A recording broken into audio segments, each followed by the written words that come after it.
Hi, thanks for joining me in another video today. Right off the bat, I'm not a truck person, but I know a good EV when I see one. On May 19th, Ford announced their new F-150 Lightning. If you didn't watch the reveal, here is a recap of the truck. This will be Ford's second serious entry in the fully electric market, following the Mustang Mach-E, though they did have the electric Ford Focus for a few years.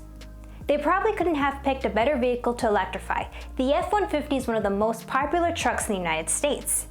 Many businesses use pickup trucks for their fleet vehicles, and this will allow them to electrify the fleet. The fact that it's just an F-150 that happens to be electric is incredibly appealing. One of the more interesting features they announced was the Ford Intelligent Backup Power. This will allow you to power your house in the event of a blackout. You are required to have the Ford Charge Station Pro to utilize this feature, and you'll need a grid disconnect device installed on your house. This is installed so that you don't backfeed the grid with electricity while the grid is down. The truck can output up to 9.6 kilowatts of peak energy. I'm curious what they'll be using to achieve this. As far as I can tell, CCS and the J1772 standard don't support bidirectional or vehicle-to-grid charging. Either way, it's a nice feature. I'm sure Ford will get it figured out before they ship out the trucks. Another welcome feature is the addition of a 48 amp onboard charger standard, and the ability to charge at 80 amps on the higher trims. These faster onboard chargers aren't totally necessary, but they're nice to have available. The Lightning also has a Mega Power Frunk, a large lockable front trunk with power and charging capabilities.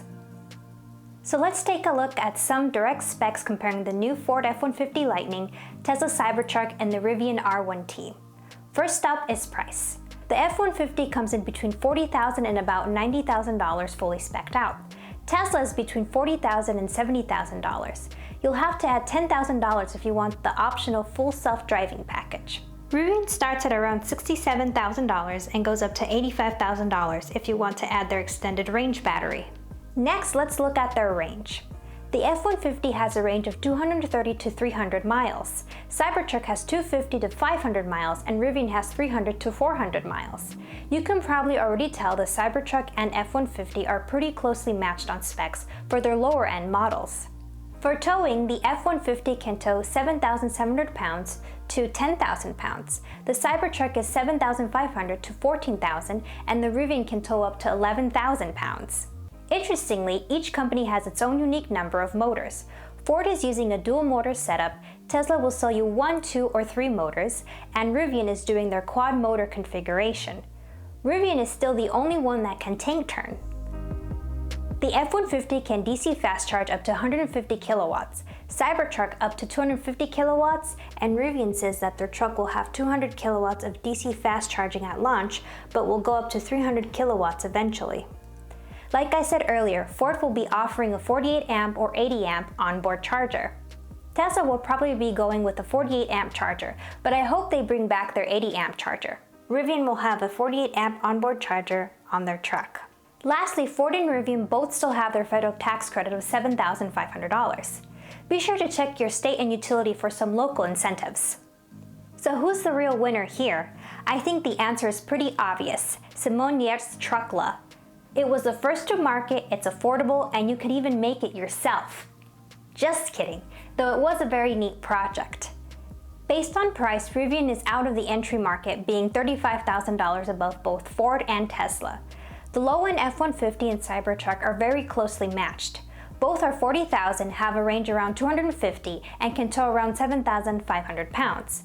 Ford has a leg up with the tax credit though. On the high end is where things get interesting. Tesla has a major lead on Ford with their 500-plus mile range. I'm not sure why Ford is only going for a maximum range of 300 miles. Maybe they'll sell a longer range model in the future. I think it would be a difficult decision to get a $90,000 truck with only 300 miles of range when there's one for $70,000 that can go 200 miles further. So Ford is a better buy on the low end, but Tesla is a better buy on the high end.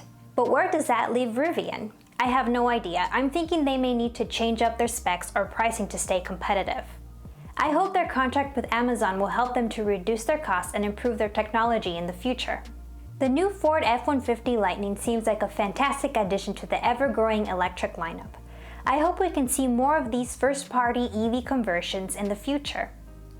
Do you think keeping a current vehicle design and making it electric will be more appealing than creating a new unique design? Next year, I'll see if I can grab one of these F-150s for a drive.